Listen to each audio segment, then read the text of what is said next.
Hello, ladies and gentlemen. Welcome back. Force here with some more Friday Night Magic. Today we're going to be playing an Is It Thopter deck. It is Thopter. Is it?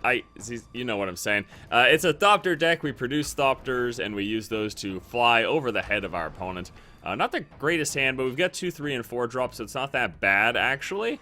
So we're going to choose to keep it. We don't have any of our 1 and 2 plays. We've got some 2-drop artifacts that we could play early on, but this is having these 2 Whirler Rogues is pretty good to work into our, Thopters is the game plan behind this deck. We're going to try to get a bunch of the flyers. Oh, not too bad. Well, that's not actually the best, but it's fine because we can actually use that to guarantee our 4th land if we don't draw 4th land next turn. Maybe we just play the Pilgrim's Eye to guarantee that we do in an upcoming turn.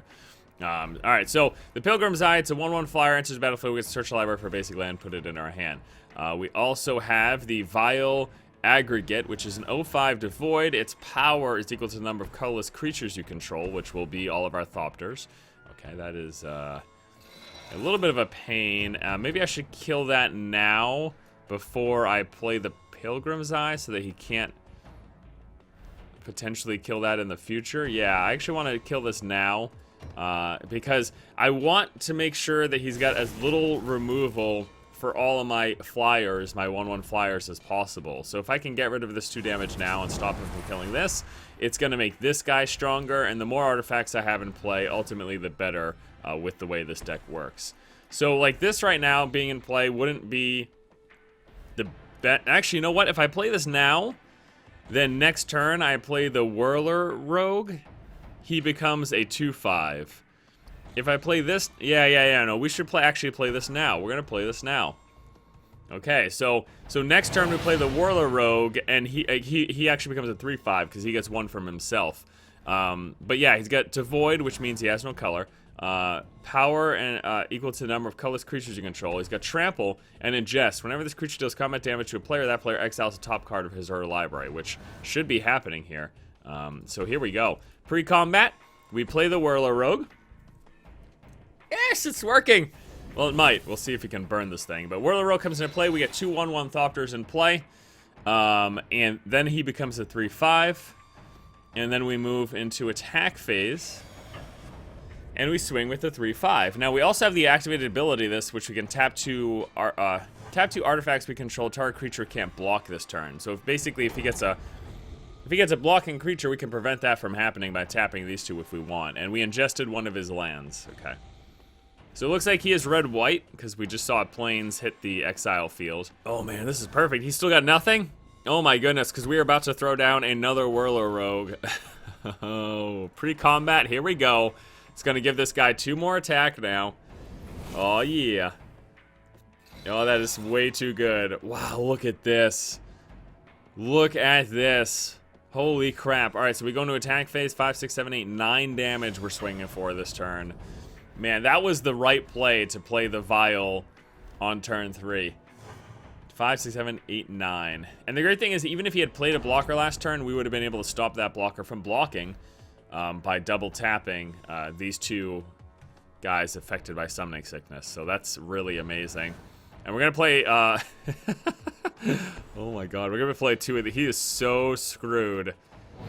Like, he's just dead already. He's dead already. He stands no chance here. Ready? This is unbelievable. He needs to play another blocker. Actually, it doesn't even matter. He's dead no matter what. He needs to burn, like, a bunch of these. He needs to twin bolt 2 of these. And even then he'd be a 3. No, he's dead no matter what. He's screwed. You know what's actually funny, too? The 2 cards that we ingested with this Vile Aggregate were both lands that he needed. You notice he's been on 3 lands for many turns. He needed those lands and was unable. Oh, that's so amazing. Okay, so watch this. We're going to play Pilgrim's Eye. We're going to use the Pilgrim's Eye to search through. So that's going to pump him up. We're going to search through for another basic land. We're going to confirm. We're going to play that basic land. We're going to play another Pilgrim's Eye. We're going to add insult to injury here, too. This is totally unnecessary. But what we're going to do is we're going to activate this. Choose one of the Whirler Rogues here, because it doesn't matter if he blocks the trample creature anyways. Okay, so now we go into combat phase. And we swing for way more than enough damage. 7, 8, 9, 10, 11, plus 4 in the air. He can block this. Not that it matters. So it's 7, 8, 9. GG. That's really terrible. Okay, never mind. We need to draw a new hand. That's awful. This isn't fantastic, but I guess we'll keep it. I don't want to go down. And we do have the Twin Bolt and the Chief. We'll keep this hand. I don't want to go down to 6. I don't like having 2 of these, but I guess if the first one dies, at least we'll have the backup replacement, yeah. Hopefully drawing one of our 2 drops or something. That's not exactly what I was looking for. But these guys will pump each other up. So it's other artifact creatures you control get +1/+1. So they will pump each other up, which is good. But this is far from an ideal situation so far. We don't need to worry about the O2. That's fine. Not a big deal. Not going to Twin Bolt that or anything crazy. If I draw into one of my 2 drops, it'd be perfect. If not, it's kind of a... Okay, well. I guess the 4th land isn't bad either, because this is going to make it so that we can play the... this will make it so that we can play that in 2 turns from now. So I guess next turn we're just playing the Chief. Chief by its lonesome doesn't feel great, though. Okay, so I'm guessing he's just Ramparino. Okay, so we're just going to play a Chief. And then next turn we'll play the Pia and Karan. And the Thopters are going to get pumped up from these, which is why that's why the Chiefs are even in the deck. But I didn't want to play nothing, and getting this at least potentially lets me swing at him with the 2/3 next turn. Destroy target land. Okay, well, looks like I will not be playing Pia, but I can play another Chief. So he is LD, huh? Well, let's see if he's got enough to keep up with,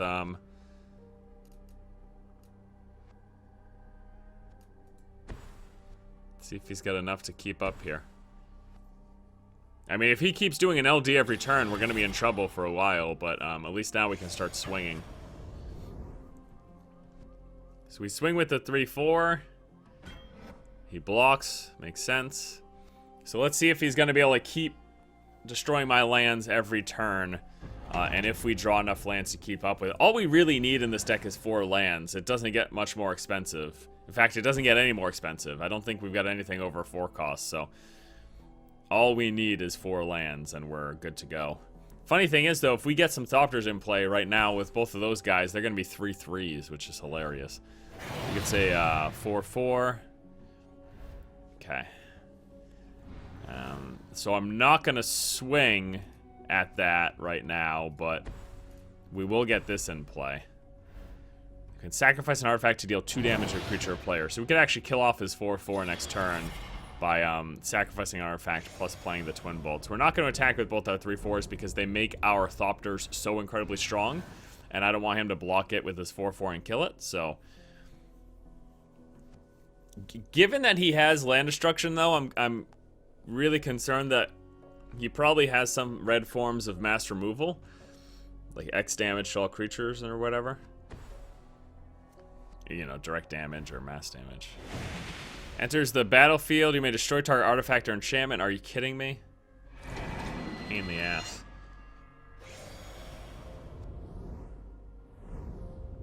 Okay.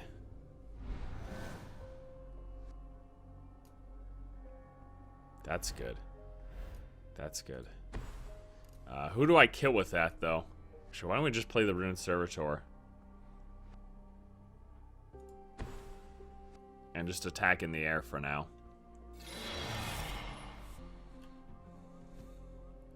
Just attack in the air for now. So we'll swing for 4 in the air.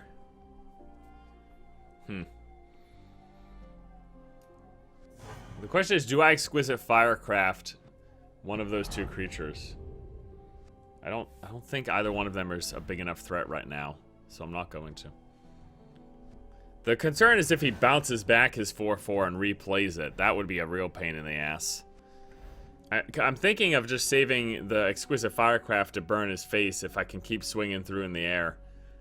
Or just to save it for a much larger creature that he might play coming up or something, you know what I mean? Another one of those? Damn. I might sacrifice my 3/3. And use it to kill off one of his, whatever he blocks with.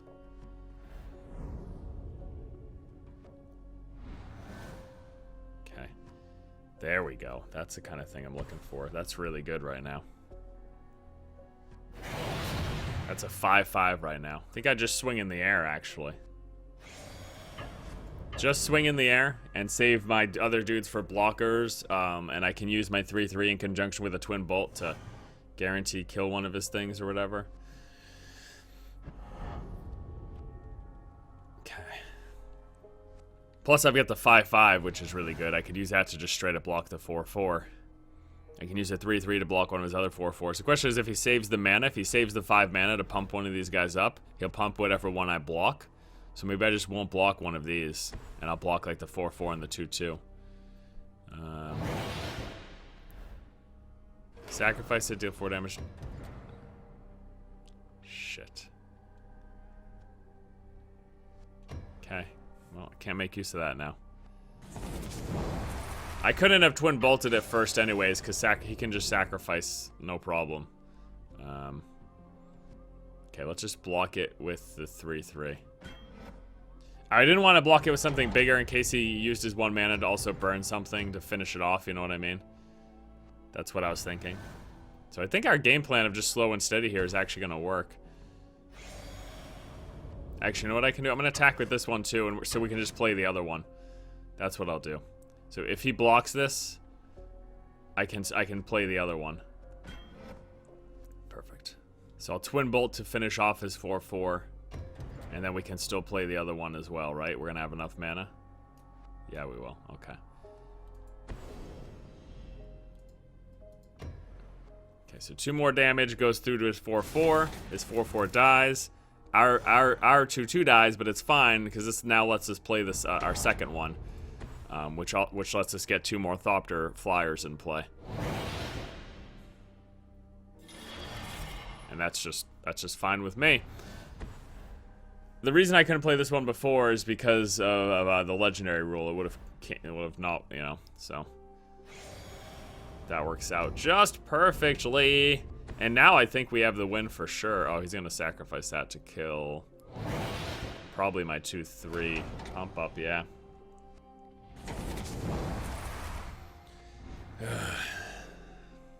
Well, I think we still win for sure here. Swing with the 5/5. Actually, we swing with everything at this point. This should be the victory.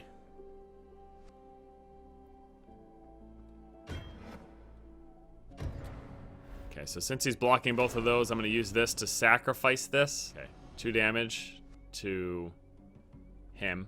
Sacrifice this. Okay. So he blocked it anyways. Now at least we get the 2 damage off of it. The rest of this damage goes through. And then he is down to 1, and we Exquisite Firecraft. And at 1 with Exquisite Firecraft, he's down to -3, and we win the game. This is like almost acceptable. Not really. No, I should draw a new hand.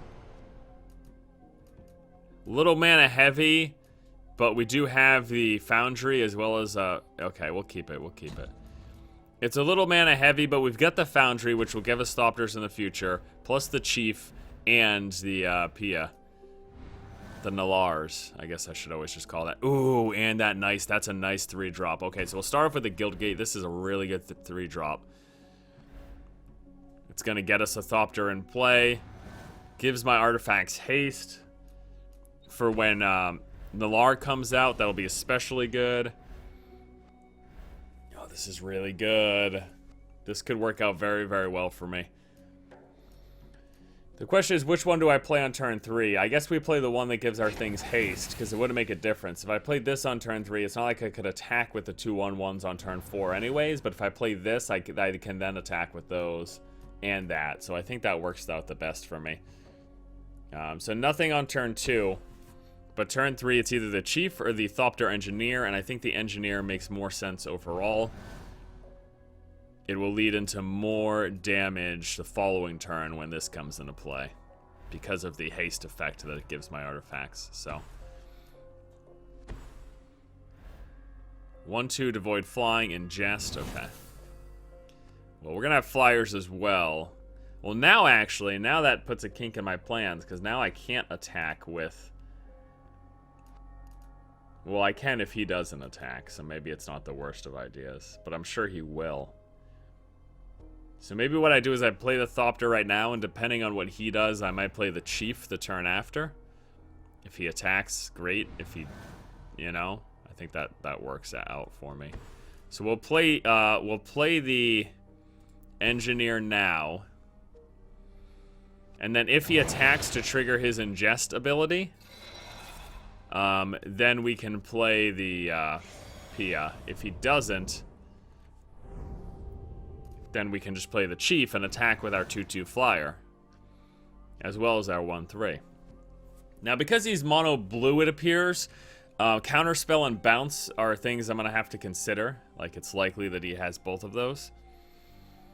And a real bummer for me, unfortunately, is that if he bounces tokens like my Thopters, they just disappear. It doesn't go back to my hand as a token, it just disappears. So bounce is especially effective against those sort of things. Return our creature to its owner's hand. He's gonna... It's an interesting choice. I guess that solidifies that I should play the Chief right now.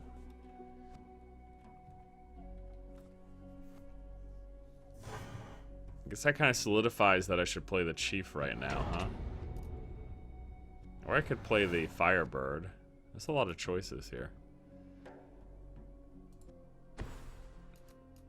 Play on curve. Man, we should play on curve. So we should play this, and then next turn, we can play the Chief plus a 2-drop. Or the Thopter plus a 2-drop. Alright, let's play this. Shit, really? Fuck.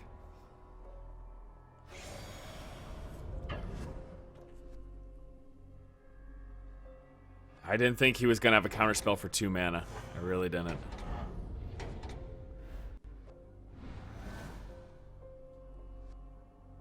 That's really good. That's it's bad for me. It's really good for him. Alright, I think next turn... I think this turn I'll play the Thopter and the Perilous.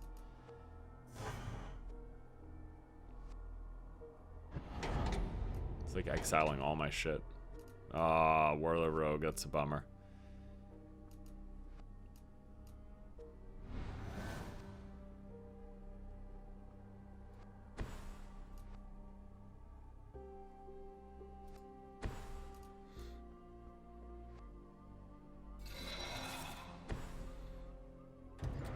Okay. I was gonna play a Vile Aggregate, but I decided not to because I figured he might have another counterspell. Because I feel like it's better to hold on to the Aggregate. Because this is potentially more dangerous to him.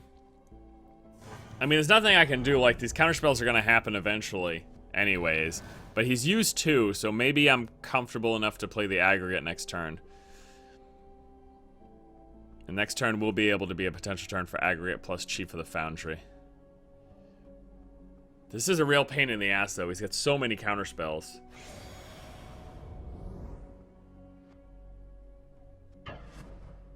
I'm not overly concerned with the ingest, but, I mean, it is annoying, but... It's not like the end of the world. Get rid of a Pilgrim's Eye, that's fine. I don't really need the lands anyways. I actually kind of like that, because the lands aren't that important to me, so. Alright, so next turn we'll go with the Aggregate first, and then we'll play the Chief of the Foundry. Another Devoid Flying Ingest, okay. Okay. Aggregate. Then Foundry.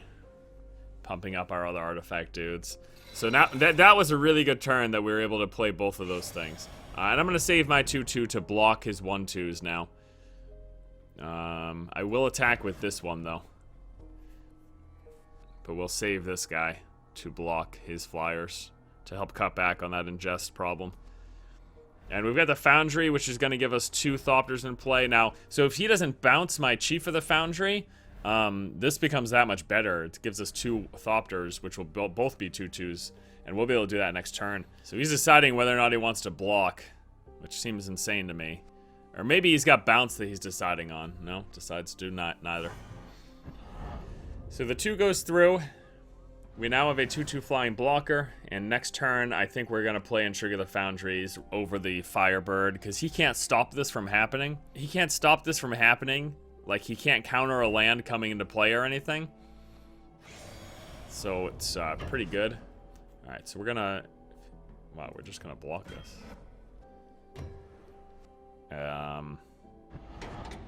Does he have an extra 1 damage or something? What was that? Plays a 4/3. Flying at the beginning of your upkeep, return target artifact you control to its owner's hand. Okay.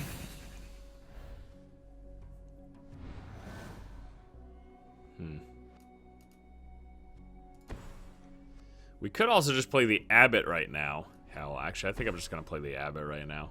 Because we might be able to play whatever it exiles. It's a good chance. We should be able to. Okay, Pilgrim's Eye. Let's play the card.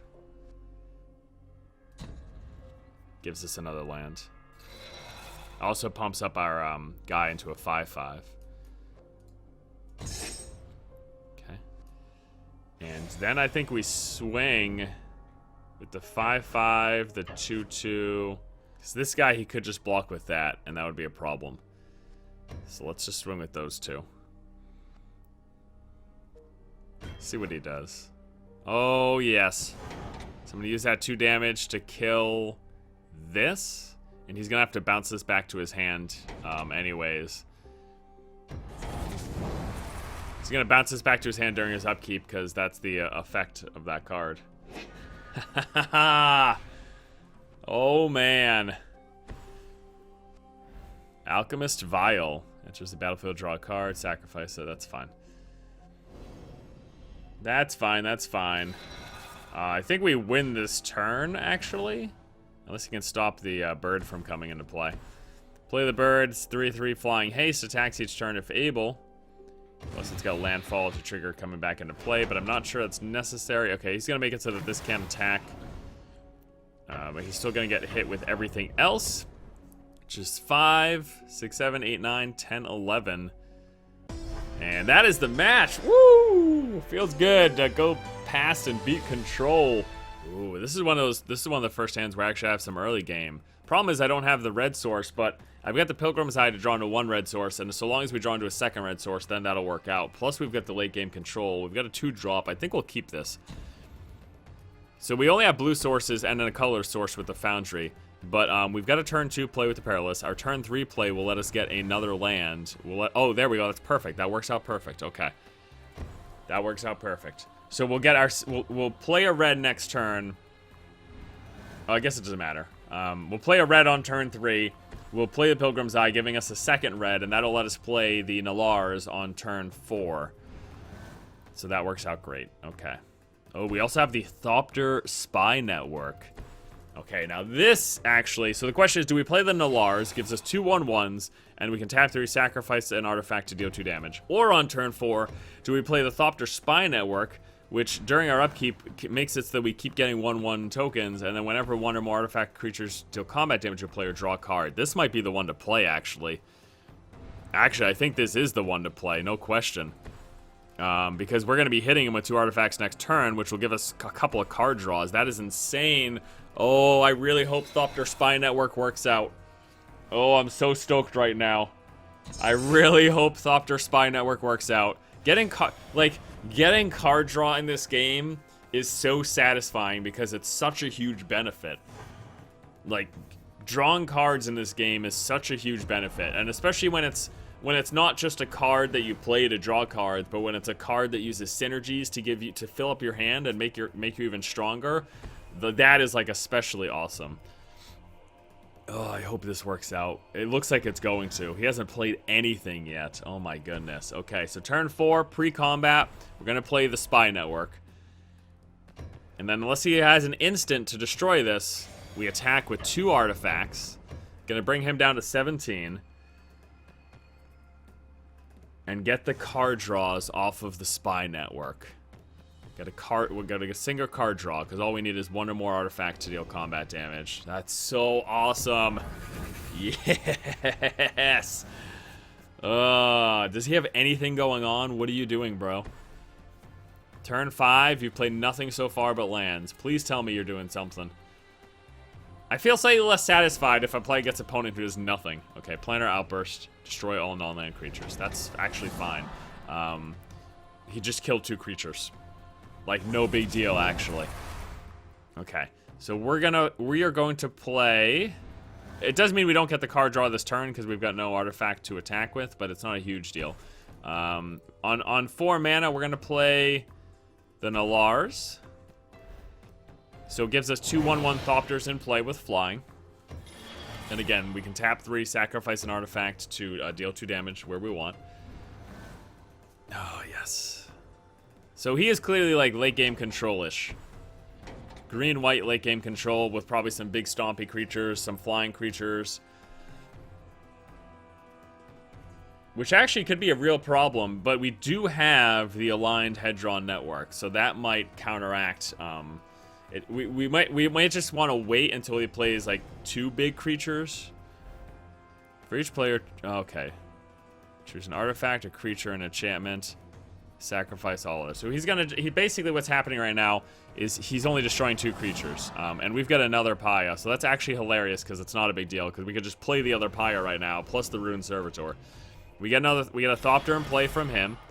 This is so good, guys. Okay. All right, so we play Paya. We should do this after combat, but whatever. It's not a huge deal. Well, it kind of is, actually, because I could see what I get off my card draw. All right, let's not play the Rune Servitor yet. Let's attack him for 1 first. Yeah, I shouldn't have played the Paya first. I should have waited to see...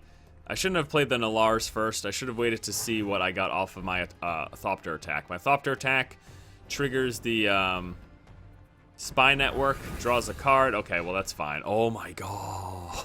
Oh, what I just drew. Okay, so we're going to play another Rune Servitor. What I just drew was a Chief of the Foundry. Other artifact creature you control get +1/+1. Look at all of the artifact creatures we have. 1, 2, 3, 4, 5, 6. +5 more damage is what's going to happen right now. We're going to play the Chief of the Foundry pre-combat. This is insane. Oh my goodness gracious. Alright, pre-combat. Chief of the Foundry. Oh my goodness gracious. Pumps up them all +1/+1. And then let's attack with everything. This is hilarious. He is so... He needs some more mass removal right now. I can't believe he used his mass removal so early as he did.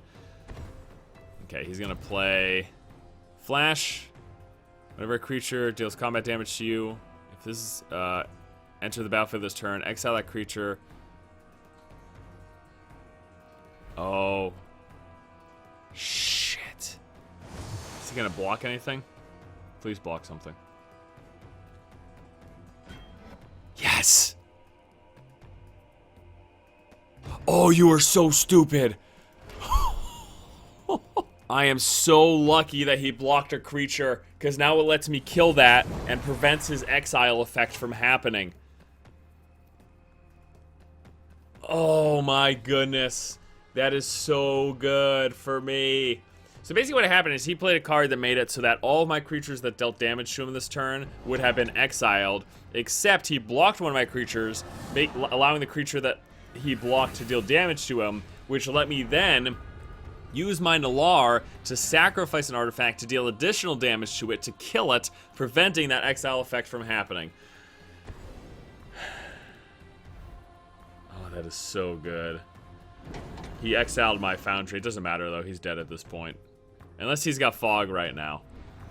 If he's got Fog effects, then he's not dead at this point. But, If he doesn't have fog effects, then he is, in fact, dead at this point. Game plan right now is to just attack with everything. Oh, I should have played the Firebird as well. Oh, well, whatever. It doesn't really matter. We've got enough damage right here. Plus, we have the Twin Bolt. Plus, we have other stuff. Doesn't matter. Victory! This deck just ran people over. It's kind of hilarious.